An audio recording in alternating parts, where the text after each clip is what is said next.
तो प्यारे बच्चों, हम नई एनसीईआरटी के अकॉर्डिंग आई थिंक 10.2 होगी ये, और ओल्ड एनसीईआरटी में 10.4 है। तो देख लेना आप जिसके पास न्यू एनसीईआरटी है। तो ये क्वेश्चन बड़ा इंपॉर्टेंट है। तो इसका डायग्राम हमें दिया हुआ है 10.25, यही वाला जो मैं टिक कर रहा हूँ। इस डायग्राम के अकॉर्डिंग मुझे A B is equal to C D किसी तरह से इक्वल प्रूव करना है। और ये दो कंसेंट्रिक सर्कल हैं बेटा, कंसेंट्रिक सर्कल जिनका सेंटर क्या होता है, सेम होता है। तो मैं एक छोटी सी कंस्ट्रक्शन करूंगा। ड्रॉ, ये लिख लेना आप, draw OP perpendicular to AD. अगर आपने ओपी एडी के ऊपर परपेंडिकुलर ड्रॉ किया है तो ऑटोमेटिकली वो बीसी के ऊपर परपेंडिकुलर ही है, क्योंकि BC is the part of AD. अब इन स्मॉल सर्कल, अब इसका प्रूफ देखिए बेटा। अगर मैं छोटे सर्कल की बात करूं, छोटे सर्कल में सेंटर से परपेंडिकुलर आपने जो बाय कंस्ट्रक्शन है, ओपी परपेंडिकुलर टू बीसी। अब अगर सेंटर से कोड के ऊपर परपेंडिकुलर खींचते हैं तो क्या होता है, ओपी विल बाइसेक्ट बीसी। तो इससे मुझे ये पता लगा ओपी बीसी को बाइसेक्ट करेगा, क्योंकि एक थ्योरम लिख के आएंगे। क्या लिख के आएंगे बता सकता है कोई? मैंने डैश डैश यहां लगाया। वैसे आप इस डैश में क्या लिख के आओगे एग्जाम में, क्योंकि मैं तो बड़ी फास्ट मोड में करा रहा हूं आपको।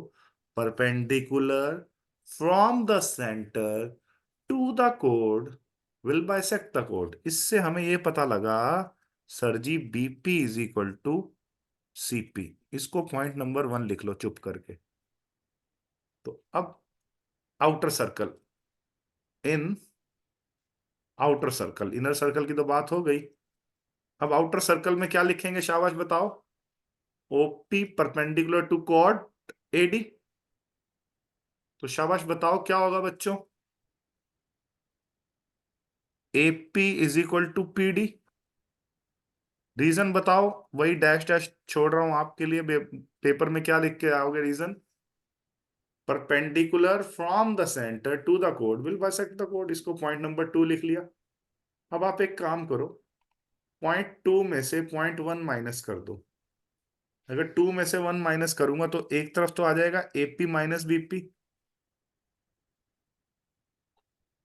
और एक तरफ क्या आ जाएगा बेटा, पीडी माइनस सीपी। हम्म। तो पीडी माइनस सीपी कितना हुआ, और एपी माइनस बीपी कितना हुआ? ध्यान से देखो बेटा। एपी में से अगर मैं बीपी हटा दूं तो ए क्या बी। रह जाएगा, ए बी रह जाएगा। और पीडी में से, पूरी पीडी में से मैं क्या हटा दूं, सीपी, तो क्या रह जाएगा बच्चों, सीडी रह जाएगा।